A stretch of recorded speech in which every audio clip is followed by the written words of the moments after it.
Did you know that two brothers, though twins, became the center of one of the greatest family dramas in the Bible? Their story is filled with rivalry, deception, heartbreak, and, at last, an unexpected reconciliation. Today, we'll journey through the lives of Jacob and Esau, from their miraculous birth to their final embrace, and uncover the lessons God has for us in their story. Before the birth of their children, Isaac and Rebekah had been married for many years, yet Rebekah remained childless. Isaac prayed earnestly, and God answered. Soon Rebekah conceived, but her pregnancy was unlike any other. She felt turmoil inside her, as though a battle raged within her womb. Rebekah prayed to God, asking him, "Why is this happening to me?" She went to inquire of the Lord, and God spoke a prophecy that would shape history. The Lord's voice echoed while he said, "Two nations are in your womb, and two peoples from within you will be separated. One people will be stronger than the other, and the older will serve the younger." When the time came, the firstborn was red and covered with hair, so they named him Esau. The second followed, grasping his brother's heel, and he was named Jacob. From the very beginning, their destinies were intertwined with conflict. As the boys grew, their differences became clearer. Esau became a skillful hunter, a man of the open country, and his skills pleased his father Isaac, as Esau would often prepare meat for his father. Jacob, however, preferred the quiet of the tents. He was a mama's boy who loved to stay in the kitchen and cook. Isaac loved Esau because of the wild game he brought home. But Rebekah loved Jacob. This favoritism, subtle at first, would one day tear the family apart. One day, Esau returned from hunting, exhausted, and met his twin brother Jacob stirring an inviting pot of stew. While panting, Esau said, "Let me have some of that red stew. I'm famished."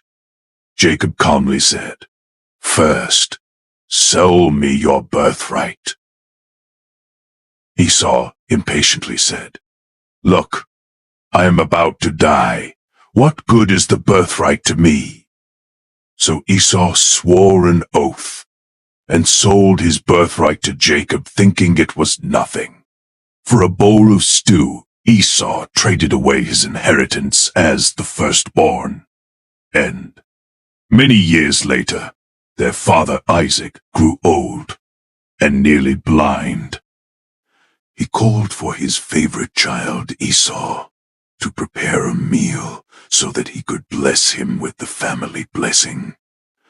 Isaac weakly said, "My son, take your bow, hunt some wild game, and prepare me the kind of tasty food I love, so that I may bless you before I die." But Rebekah, their mother, overheard and quickly plotted with Jacob, her favorite son. She asked him to get a goat from their flock and bring it to her so she would prepare it, just like her husband.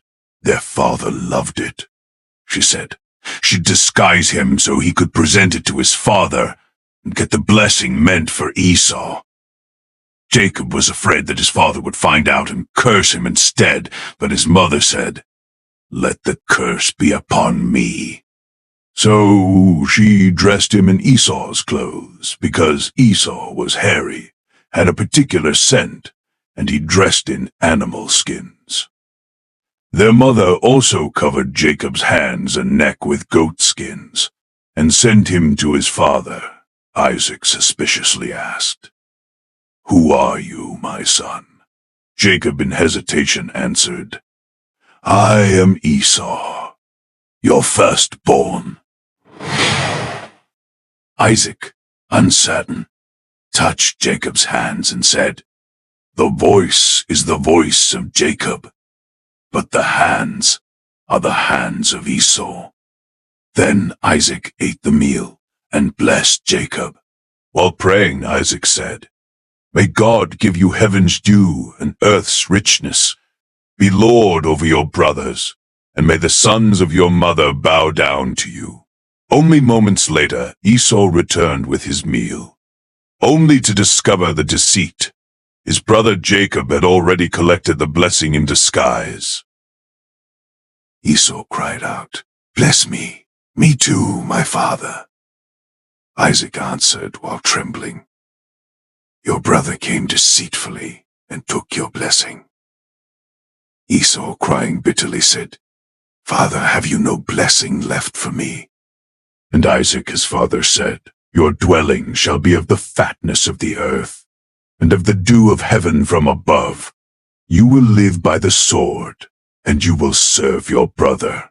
But when you grow restless, you will throw his yoke from off your neck," signifying that he shall live in abundance and prosperity, although tied to the land rather than spiritual promises. This blessing also offered a future possibility for Esau and his descendants to regain a degree of freedom. Esau developed hatred towards his brother Jacob because of this betrayal, and weeping bitterly, he said, "The days of mourning my father are almost here, and when they are over, I will kill my brother Jacob." Rebekah heard of Esau's plan, and in order to protect Jacob, Rebekah urged him to flee to her brother Laban in Haran. Isaac sent him away with another blessing.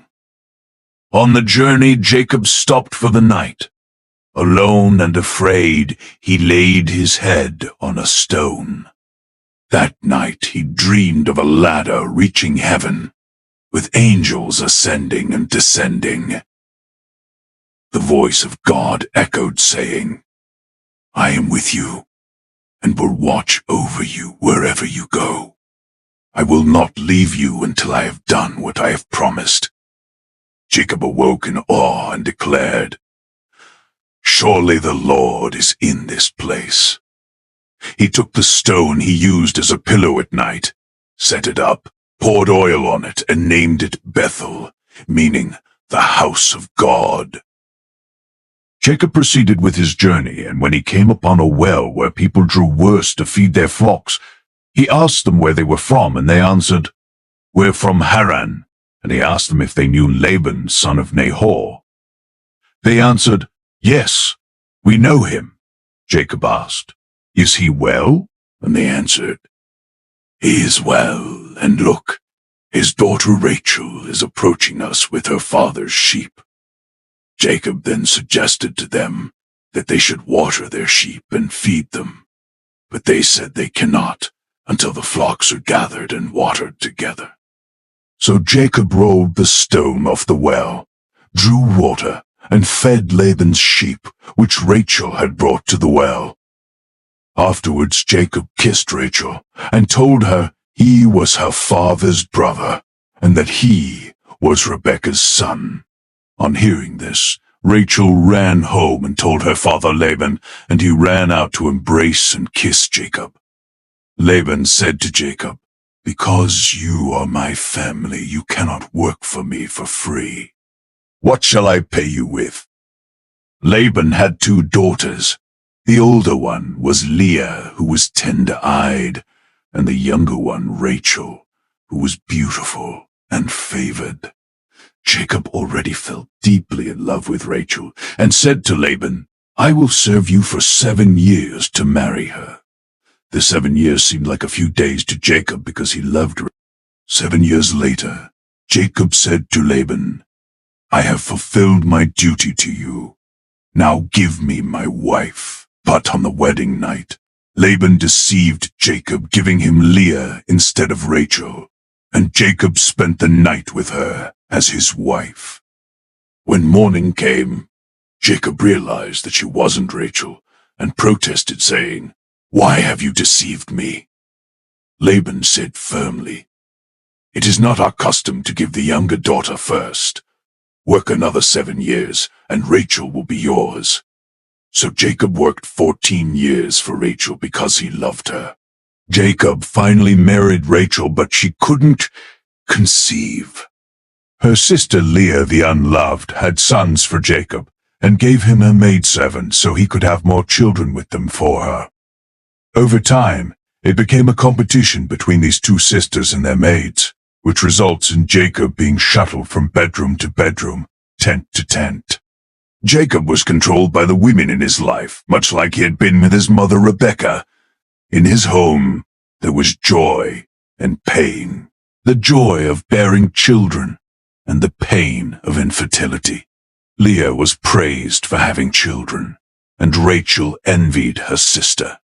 Rachel basked in the joy of being loved, but Leah suffered the pain of being unloved. Jacob's family was a mess. Both sisters wanted what the other sister has. Leah wanted the love of Jacob, and Rachel wanted children. Neither of them seemed content with what they had, so they envied each other and struggled to gain position over each other. Leah fought to gain Jacob's love by bearing children, and Rachel fought to gain children at any cost, even through giving her servants to Jacob so he could lay with them and have children for her. Years later, Rachel conceived and had a son named Joseph. Jacob loved and favored Joseph, the son of his beloved favorite wife, not realizing that he was repeating the same mistake his parents made with him and his twin brother Esau. This favoritism that Jacob showed his youngest son Joseph set him up for envy from his older brothers, and Joseph certainly didn't help matters when he started boasting. God blessed Jacob with wealth and flocks, but tension with Laban, his father-in-law, grew as it looked like Jacob was getting richer than him. After 20 years, God told Jacob to return to his homeland, but Jacob feared Esau's wrath. He divided his family into groups, sent gifts ahead, and prayed earnestly.